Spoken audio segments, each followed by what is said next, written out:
ਇਹੋ ਹੀ ਅਕਸਰ ਮੈਂ ਵਾਰ-ਵਾਰ ਕਹਿੰਦਾ ਹਾਂ ਵੀ ਅਗਰ ਤੁਹਾਡੀ ਰੁਚੀ ਸੰਸਾਰ ਵੱਲ ਨੂੰ ਹੈ ਨਾ, ਸੰਸਾਰ ਦੇ ਕਿਸੇ ਵੀ ਪੱਖ ਵੱਲ ਨੂੰ ਹੈ, ਤੁਹਾਨੂੰ ਕੋਈ ਵੀ ਸੰਸਾਰ ਦਾ ਪੱਖ ਚੰਗਾ ਲੱਗਦਾ ਹੈ, ਇਹ ਸਭ ਸੰਸਾਰੀ ਪੱਖ ਹਨ।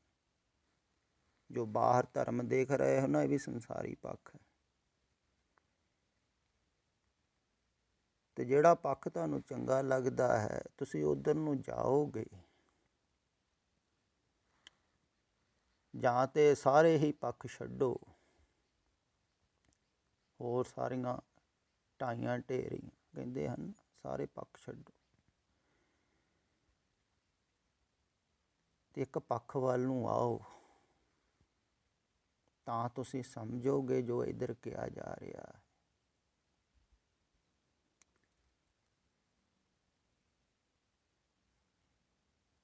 ਤੁਹਾਨੂੰ ਪਤਾ ਲੱਗੇਗਾ ਵੀ ਵਾਸਤਵਿਕ ਸਮਰਾਟ, ਵਾਸਤਵਿਕ ਰਾਜਾ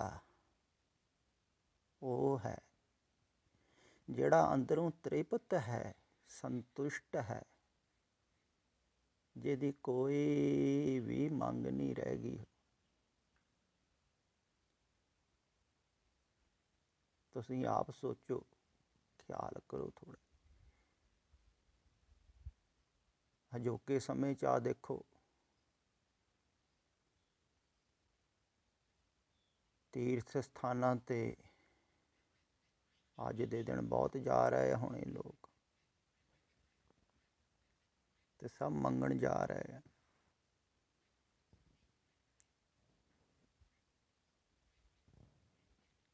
ਮਾਘੀ ਦਾ ਇਸ਼ਨਾਨ, ਮਕਰ ਸੰਕ੍ਰਾਂਤੀ 'ਤੇ ਇਸ਼ਨਾਨ ਕਹਿੰਦੇ ਬੜਾ ਪੁੰਨ ਫਲ ਹੈ। ਅੱਜ ਇੱਕ ਮੈਸੇਜ ਆਇਆ ਸੀ, ਕਹਿੰਦੇ 100 ਗੁਣਾ ਫਲ ਮਿਲੂਗਾ। ਦੇਖੋ ਹੁਣ 100 ਗੁਣਾ ਫਲ ਲੈਣ ਜਾਂਦੇ ਹਨ ਲੋਕ ਤੀਰਥ ਸਥਾਨਾਂ। ਸਭ ਮੰਗਤੇ ਹਨ, ਭਿਖਾਰੀ ਹਨ, ਅਤੇ ਮੰਗ ਵੀ ਕੀ ਰਹੇ। ਜੋ ਮੰਗ ਰਹੇ ਹਨ ਨਾ, ਉਹ ਨਾਸ਼ਵਾਨ ਹੈ, ਅਤੇ ਨਾਸ਼ਵਾਨ ਨੂੰ ਮੰਗ ਰਹੇ, ਮਿਥਿਆ ਨੂੰ ਮੰਗ ਰਹੇ ਹਨ, ਝੂਠ ਨੂੰ ਮੰਗ ਰਹੇ।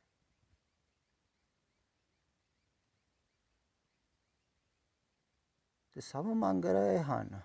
ਤੁਸੀਂ ਕਹਿੰਦੇ ਇਹ ਕਿਸਾਨ ਸਮਰਾਟ ਹੈ।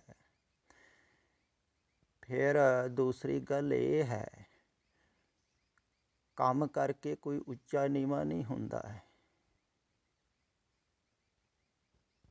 ਹੁਣ ਕੋਈ ਖੇਤੀ ਕਰਕੇ ਪੇਟ ਭਰਦਾ ਹੈ, ਕੋਈ ਮਿੱਟੀ ਦੇ ਭਾਂਡੇ ਬਣਾ ਕੇ ਪੇਟ ਭਰਦਾ ਹੈ,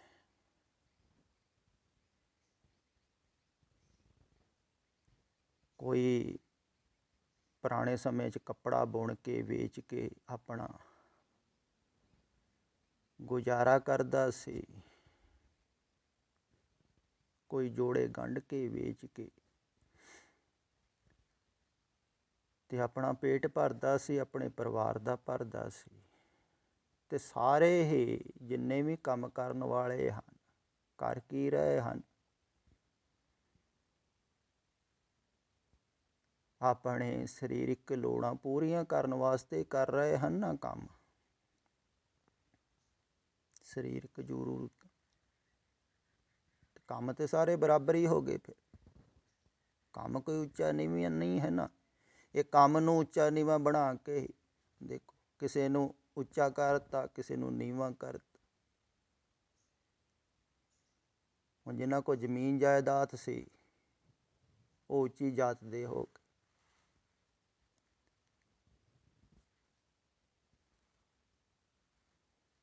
ਅਤੇ ਬਾਕੀ ਦੂਸਰਾ ਕੰਮ ਕਰਨ ਵਾਲੇ ਉਹ ਨੀਵੀਂ ਜਾਤ ਦੇ ਕਿਵੇਂ ਹੋ ਗਏ। ਕਿਸਾਨ ਵੀ ਆਪਣੀ ਫਸਲ ਵੇਚ ਕੇ ਅਤੇ ਆਪਣੇ ਪਰਿਵਾਰ ਦਾ ਹੀ ਗੁਜ਼ਾਰਾ ਕਰ ਰਿਹਾ ਹੈ ਨਾ, ਪਾਲਣਾ ਪੋਸ਼ਣਾ ਕਰ ਰਿਹਾ, ਅਤੇ ਇੱਦਾਂ ਹੀ ਤਾਂ ਸਾਰੇ ਕਰ ਰਹੇ ਆ। ਅਗਰ ਤੁਸੀਂ ਇਹ ਕਹੋਗੇ ਵੀ ਕਿਸਾਨ ਆਹਾਰ ਦਿੰਦਾ ਹੈ ਸਾਰਿਆਂ ਨੂੰ, ਅਤੇ ਵੈਸਾ ਤਾਂ ਦੁਕਾਨਦਾਰ ਵੀ ਦੇ ਰਿਹਾ ਹੈ। ਉਹਦੇ ਕੋਲ ਤਕਰੀਬਨ ਜ਼ਿਆਦਾ ਆਹਾਰ ਮਿਲਦਾ ਹੈ ਲੋਕਾਂ ਨੂੰ। ਤੇ ਕਿਸਾਨ ਵੀ ਵੇਚ ਰਿਹਾ ਹੈ ਆਪਣੀ ਫਸਲ, ਤੇ ਦੁਕਾਨਦਾਰ ਵੀ ਵੇਚ ਰਿਹਾ ਹੈ ਆਪਣਾ ਸੌਦਾ ਪੱਤਾ, ਤੇ ਆਪਣੇ ਪਰਿਵਾਰ ਦਾ ਗੁਜ਼ਾਰਾ ਕਰਦਾ ਹੈ। ਫਰਕ ਕਿੱਥੇ ਹੈ? ਇਹੋ ਹੈ ਨਾ ਸ਼ੂਦਰ ਦ੍ਰਿਸ਼ਟੀ। ਇਹਨਾਂ ਨੂੰ ਤੁਸੀਂ ਸਾਧੂ ਮਹਾਤਮਾ ਕਹਿੰਦੇ ਹੋ, ਸੰਤ ਕਹਿੰਦੇ ਹੋ। ਦੇਖੋ, ਅਗਰ ਤੁਹਾਨੂੰ ਇਹੋ ਜਿਹੇ ਚੰਗੇ ਲੱਗਦੇ ਹਨ ਤੇ ਇਹਨਾਂ ਦੇ ਪਿੱਛੇ ਜਾਓ ਫਿਰ ਤੁਸੀਂ।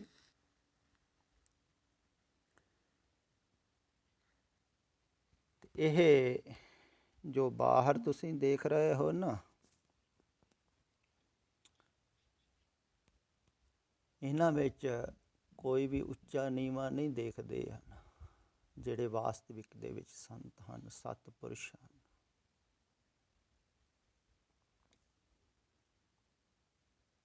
ਉਹ ਇੱਕ ਦ੍ਰਿਸ਼ਟੀ ਨਾਲ ਦੇਖਦੇ ਹਨ, ਇੱਕੋ ਜਿਹਾ ਦੇਖਦੇ ਹਨ। ਉਹ ਅੰਦਰੋਂ ਦੇਖਦੇ ਹਨ, ਬਾਹਰੋਂ ਨਹੀਂ ਦੇਖਦੇ ਹਨ। ਬਾਹਰੋਂ ਕਿਹਦੇ ਕੋਲ ਧਨ ਜ਼ਿਆਦਾ ਹੈ,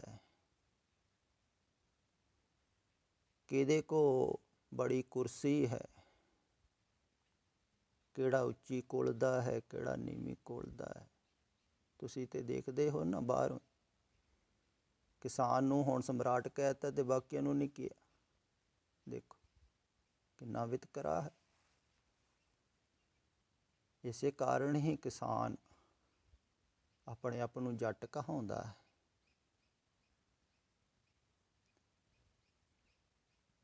ਤੇ ਮਾਣ ਮਹਿਸੂਸ ਕਰਦਾ ਹੈ ਵੀ ਮੈਂ ਉੱਚਾ ਹਾਂ, ਉੱਚੀ ਕੁਲ ਦਾ।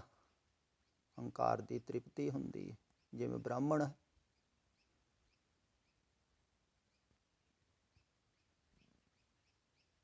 ਤੇ ਇਵੇਂ ਹੀ ਤੇ ਦੂਸਰੇ ਜਾਤਾਂ ਵਾਲੇ ਸੰਕੋਚ ਕਰਦੇ ਹਨ ਆਪਣੀ ਜਾਤ ਦੱਸਣ ਤੋਂ ਵੀ। ਕਿਉਂਕਿ ਮੈਂ ਅਕਸਰ ਦੇਖਿਆ ਹੈ, ਭਰਮਣ ਕਰਦਾ ਰਿਹਾ ਹਾਂ। ਇਹ ਸਰੀਰ ਵੀ ਜ਼ਿਮੀਂਦਾਰਾਂ ਦੇ ਘਰੋਂ ਹੀ ਆਇਆ ਹੈ।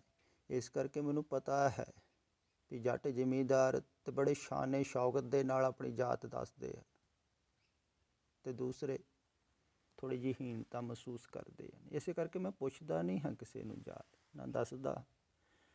ਇਹ ਸਭ ਬਾਹਰ ਮੁਖੀ ਲੋਕਾਂ ਨੇ ਵਿਤਕਰੇ ਪਾਏ ਹਨ, ਤੇ ਇਹਦਾ ਕਰਕੇ ਹੀ ਸੰਘਰਸ਼ ਵੀ ਹੈ ਸੰਸਾਰ ਦੇ ਵਿੱਚ, ਤੇ ਵਿਤਕਰੇ ਅਜੋਕੇ ਸਮੇਂ 'ਚ ਵੀ ਚੱਲ ਰਹੇ।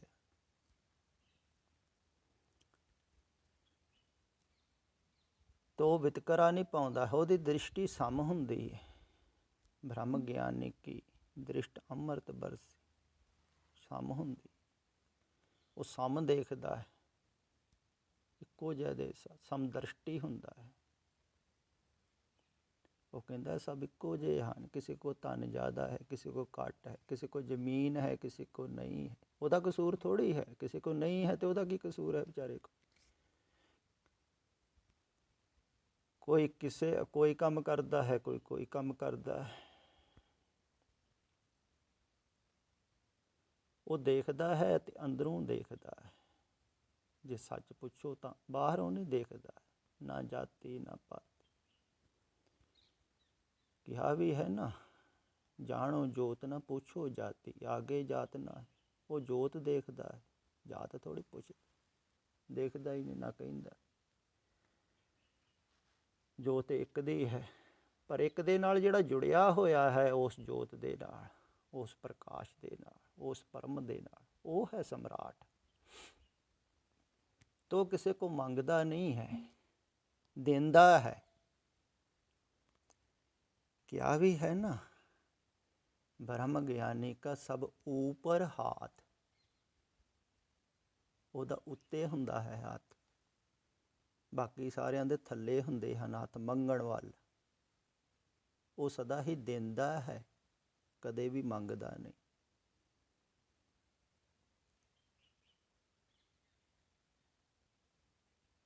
ਤੋ ਸਦਾ ਹੀ ਦਿੰਦਾ ਹੈ। ਅਗਰ ਤੁਸੀਂ ਬਾਹਰੋਂ ਦੇਖੋਗੇ ਵੀ ਕੋਈ ਉਹਨਾਂ ਨੂੰ ਭੋਜਨ ਬਣਾ ਕੇ ਦੇ ਰਿਹਾ ਹੈ, ਛਕਾ ਰਿਹਾ ਹੈ, ਤੇ ਬਾਹਰੋਂ ਦੇਖਣ ਨੂੰ ਤੇ ਲੱਗੇਗਾ ਵੀ ਭੋਜਨ ਕੋਈ ਬਣਾ ਕੇ ਬੜੇ ਪ੍ਰੇਮ ਨਾਲ ਛਕਾਉਂਦਾ ਹੈ।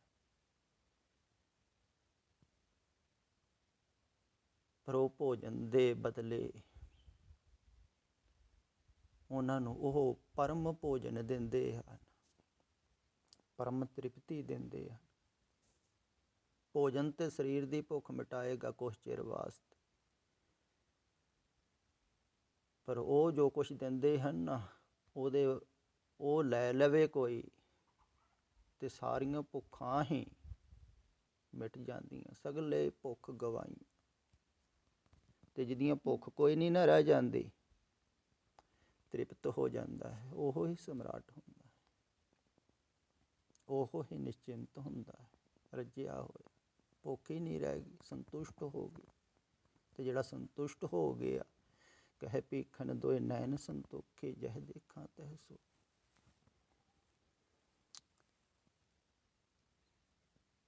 ਤੇ ਖਿਆਲ ਵਿੱਚ ਰੱਖੋ, ਅਗਰ ਤੁਸੀਂ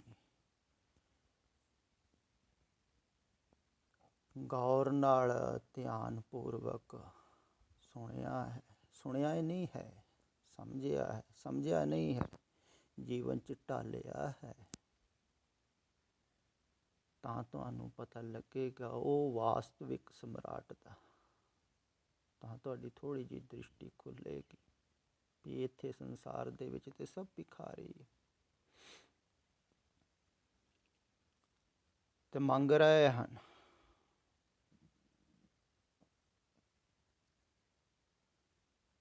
ਤੇ ਆ ਜਿਹੜੇ ਦੇਣ ਵਾਲੇ ਹਨ ਨਾ, ਉਹ ਦੇਖੋ, ਐਸਾ ਕਿਹਾ ਵੀ ਹੈ